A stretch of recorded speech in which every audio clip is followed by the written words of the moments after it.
نحمده ونصلي على رسوله الكريم اما بعد فاعوذ بالله من الشيطان الرجيم بسم الله الرحمن الرحيم لن تنالوا البر حتى تنفقوا مما تحبون صدق اللہ العظیم۔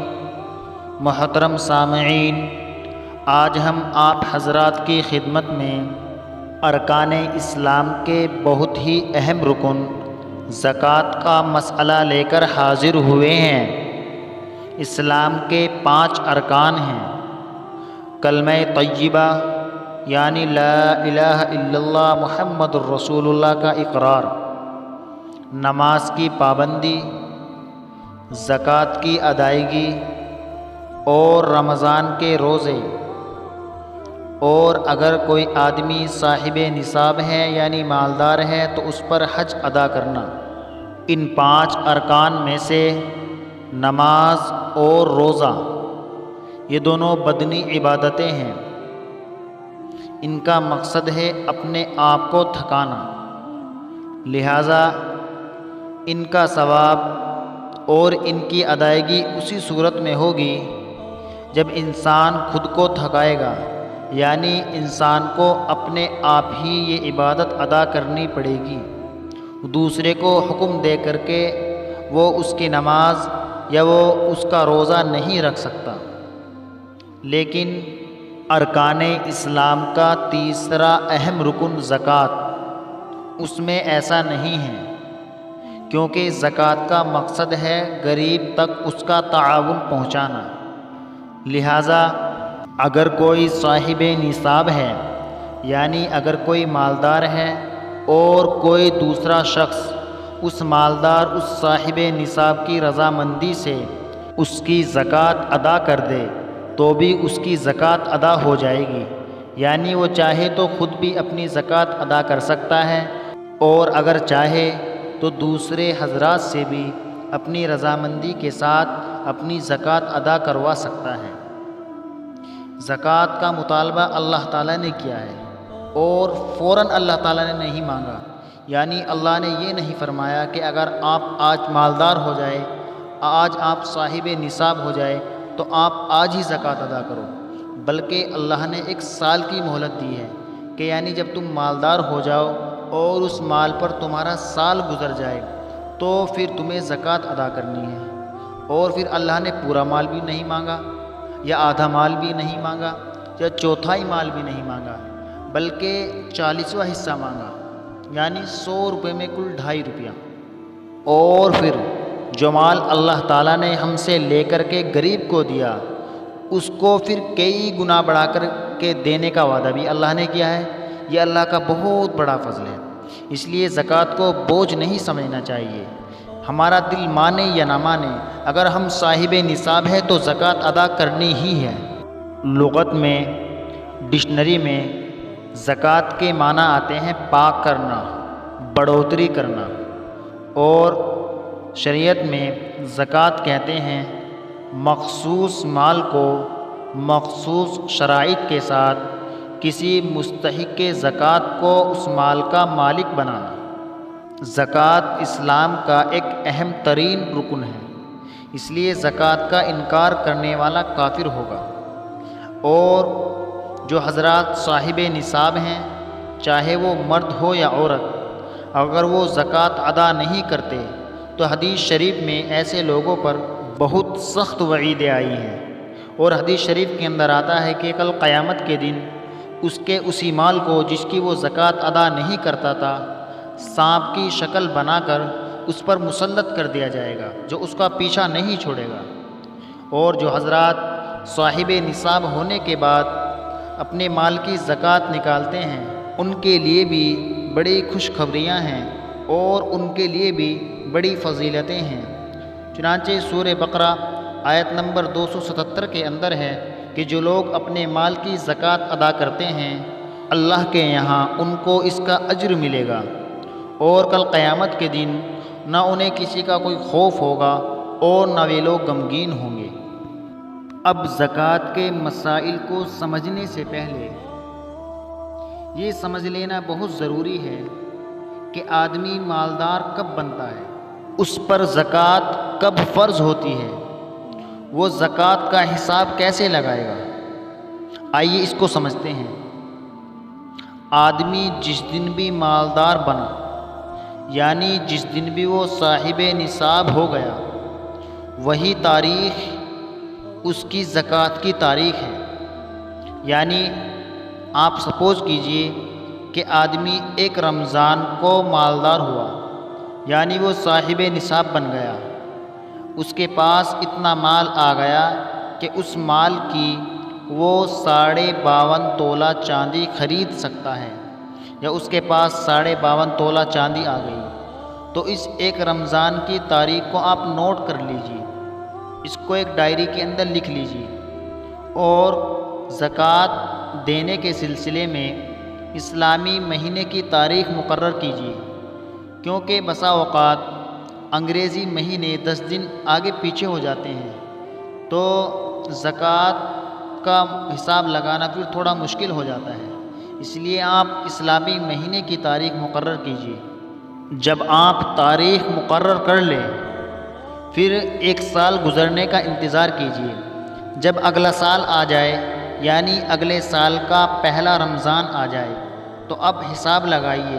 اگر آپ کے پاس اگلے سال کے پہلے رمضان والے دن اتنے پیسے موجود ہیں کہ آپ 52.5 تولہ چاندی خرید سکتے ہیں، یا آپ کے پاس 52.5 تولہ چاندی ہے، تو آپ صاحب نصاب ہیں، اور اب آپ کو اپنے اس مال پر 2.5% کے حساب سے زکوٰۃ نکالنی پڑے گی۔ بیچ میں چاہے آپ کا مال کم ہو جائے یا زیادہ ہو جائے، اس سے فرق نہیں پڑتا۔ سال کے آخر کا اعتبار ہوتا ہے، شروع اور آخر کا اعتبار ہوتا ہے۔ بہت سے حضرات یہ سوچتے ہیں کہ ہر مال پر سال گزرنا ضروری ہے، ایسا نہیں ہے، بلکہ جب آدمی ایک مرتبہ مالدار ہو گیا اور بیچ میں چاہے اس کے پاس کتنا ہی مال آ جائے، آپ سپوز کیجئے 2021 ایک رمضان کو آپ مالدار ہوئے، تو آپ کا سال 2022 ایک رمضان کو پورا ہو جائے گا۔ لیکن اگر آپ کے پاس 2022 اور 28 شعبان، یعنی 1 سال پورا ہونے سے پہلے، 1 سال پورا ہونے سے 2 دن پہلے آپ کو کہیں سے 1.5 لاکھ روپے مل جائے، تو اب آپ اس 1.5 لاکھ روپے کی زکوٰۃ اسی 1 سال میں جوڑ کر کے ادا کریں گے۔ ایسا نہیں ہے کہ اب اس 1.5 لاکھ پر الگ سے سال گزرنا ضروری ہے، بلکہ اس کو اسی سال کے مال میں جوڑ لیں گے، اور پھر جو زکوٰۃ بیٹھے گی وہ ادا کر دیں گے۔ اب سوال یہ ہے کہ زکوٰۃ کس مال سے دیں، کس مال سے ادا کی ہوئی زکوٰۃ پر ہم کو ثواب ملے گا؟ حلال طریقے سے کمایا ہوا مال، اگر اس سے زکوٰۃ ادا کی جائے گی تو انشاءاللہ زکوٰۃ بھی شمار ہوگی اور اس کا ثواب بھی ملے گا۔ لیکن اگر مال حرام طریقے سے کمایا ہوا ہے، سود کے ذریعے کمایا ہوا ہے، رشوت کے ذریعے کمایا ہوا ہے، چوری یا ڈکیتی کے ذریعے کمایا ہوا ہے، یا دیگر حرام ذرائع سے کمایا ہوا مال ہے، تو ان سے زکوٰۃ ادا کرنے کا کوئی فائدہ نہیں ہے۔ ایسے مال سے دی ہوئی زکوٰۃ بھی قابل قبول نہیں ہے۔ حلال کمائی سے دی ہوئی زکوٰۃ ہی قابل قبول ہے، اور انشاءاللہ تعالیٰ اس پر اجر سے بھی نوازا جائے گا۔ اب سوال یہ ہے کہ زکوٰۃ فرض کب ہوتی ہے؟ اس کا جواب یہ ہے کہ زکوٰۃ فرض ہوتی ہے جب انسان مالدار ہو جاتا ہے، یعنی جب انسان شریعت کی روح سے صاحب نصاب ہو جاتا ہے، اور صاحب نصاب ہونے کے ساتھ ساتھ اس کا مسلمان ہونا بھی ضروری ہے، کیونکہ غیر مسلم پر زکوٰۃ نہیں ہے۔ مسلمان ہونے کے ساتھ ساتھ عقل مند یعنی ہوش و حواس میں ہونا بھی ضروری ہے، پاگل اور مجنون لوگوں پر زکوٰۃ نہیں ہے۔ اسی طریقے سے بالغ ہونا بھی ضروری ہے، نابالغ پر زکوٰۃ نہیں ہے۔ اب جانتے ہیں زکوٰۃ کا نصاب کیا ہے۔ زکوٰۃ کے نصاب میں اگر کسی کے پاس سونا ہو، سونا 52.5 تولہ اگر کسی کے پاس سونا ہے، یا سونا نہیں ہے کسی کے پاس اتنی رقم ہے کہ اس کا 7.5 تولہ سونا آ سکتا ہو، تو ایسے شخص پر بھی زکوٰۃ واجب ہے۔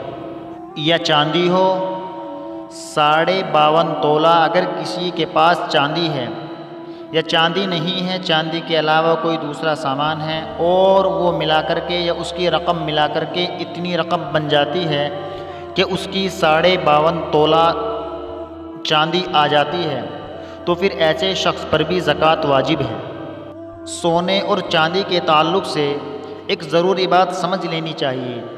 سونا اور چاندی چاہے کسی بھی شکل میں ہو، چاہے وہ سکے کی شکل میں ہو یا زیورات کی شکل میں ہو، اور چاہے وہ استعمال میں ہو چاہے استعمال میں نہ ہو، چاہے اپنی بہن یا بیٹی کے نکاح میں دینے کے لیے گھر میں محفوظ رکھ رکھی ہو، تو تمام ہی زیورات پر زکوٰۃ واجب ہے۔ ہماری مائیں بہنیں بہت سی یہ خیال کرتی ہیں کہ جو زیورات ہمارے استعمال میں ہیں صرف انہی پر زکوٰۃ واجب ہے، حالانکہ ایسا نہیں ہے۔ سونا اور چاندی چاہے استعمال میں ہو چاہے استعمال میں نہ ہو، پر ہمارے پاس محفوظ ہو تو اس سونے اور چاندی پر زکوٰۃ واجب ہے۔ اسی طریقے سے اگر ہمارے پاس نقد ہے، یعنی ہمارے پاس اتنا کیش ہے کہ ہم اس سے 52.5 تولہ چاندی خریدنا چاہے تو خرید سکتے ہیں، چاہے وہ کیش کی شکل میں ہو، چاہے وہ ہمارے اکاؤنٹ میں ہو، چاہے ہم نے کسی کو قرضہ دے رکھا ہو اور پھر وہاں سے ملنے کی امید ہو، تو ان تمام کیش پر بھی زکوٰۃ واجب ہے۔ اسی طریقے سے مال تجارت پر بھی زکوٰۃ واجب ہے۔ اب تجارت کا مال کون سا ہے؟ تجارت کا مال وہ ہے کہ جب انسان اس کو خریدے تو بیچنے کی نیت سے خریدے، چاہے وقتی طور پر اس کو اسٹاک کر لے، یعنی انسان یہ سوچ کر کے روک لے کہ جب اس پر قیمت بڑھے گی تو میں اسے سیل کر دوں گا، تو وہ بھی تجارت کا مال ہے، ایسے مال پر بھی زکوٰۃ واجب ہے۔ اسی طریقے سے وہ مال جو ہماری ضروریات زندگی سے زیادہ ہے، ان تمام مال پر بھی زکوٰۃ واجب ہے۔ اسی طریقے سے اگر کسی کے پاس جانور ہے تو ان جانوروں پر بھی زکوٰۃ واجب ہے۔ اب ان جانوروں کی کئی قسمیں ہیں۔ مان لیجیے اگر کسی کے پاس اونٹ ہے اور اونٹ کی تعداد 5 ہیں، یعنی اگر کسی کے پاس 5 اونٹ ہے تو 5 اونٹ پر 1 بکری دینا واجب ہے۔ یا اگر کسی کے پاس گائے ہیں یا بھینس ہیں اور ان کی تعداد 30 ہے، یعنی اگر کسی کے پاس 30 گائیں ہیں 30 بھینس ہیں تو 30 گائیں یا بھینس پر 1 بکری واجب ہے۔ اسی طریقے سے اگر کسی کے پاس بھیڑ بکریاں ہیں اور اس کے پاس 40 سے زائد ہیں اور 120 تک ہیں، تو 40 سے 120 بھیڑ بکریوں پر 1 بکری واجب ہے۔ اور اگر جانوروں کی تعداد زیادہ ہو تو پھر ان کی مختلف صورتیں ہیں، وہ آپ اپنے قریبی علماء کرام سے معلوم کر سکتے ہیں۔ اب سوال یہ ہے کہ زکوٰۃ کس کو دے سکتے ہیں؟ ماں باپ اور اولاد اور آپس میں میاں بیوی کے علاوہ تمام ہی لوگوں کو زکوٰۃ دے سکتے ہیں، بشرطے کہ وہ مسلمان ہوں۔ یعنی خلاصہ یہ ہے کہ اگر کسی کے ماں باپ ہیں، اب ماں باپ کے اندر دادا دادی نانا نانی اور اسی طریقے سے اولاد کے اندر پوتا پوتی نواسا نواسی سب شامل ہیں، یعنی ان کو زکوٰۃ نہیں دے سکتے۔ اسی طریقے سے شوہر اپنی بیوی کو، بیوی اپنے شوہر کو، آپس میں ایک دوسرے کو زکوٰۃ نہیں دے سکتے۔ خلاصہ کلام یہ ہے کہ جن کے درمیان زوجیت یعنی نکاح کا رشتہ ہو اور جن کے درمیان ولادت یعنی پیدائش کا تعلق ہو، وہ آپس میں ایک دوسرے کو زکوٰۃ نہیں دے سکتے۔ یہ صدقات واجبہ کا حکم ہے، جیسے کہ صدقہ فطر ہے اور زکوٰۃ ہے، لیکن نفلی صدقہ ایک دوسرے کو دے سکتے ہیں، اس میں کوئی حرج نہیں ہے۔ اب آخر میں ایک وہم جو اکثر حضرات کے ذہن میں رہتا ہے وہ بھی ختم کر لیجئے۔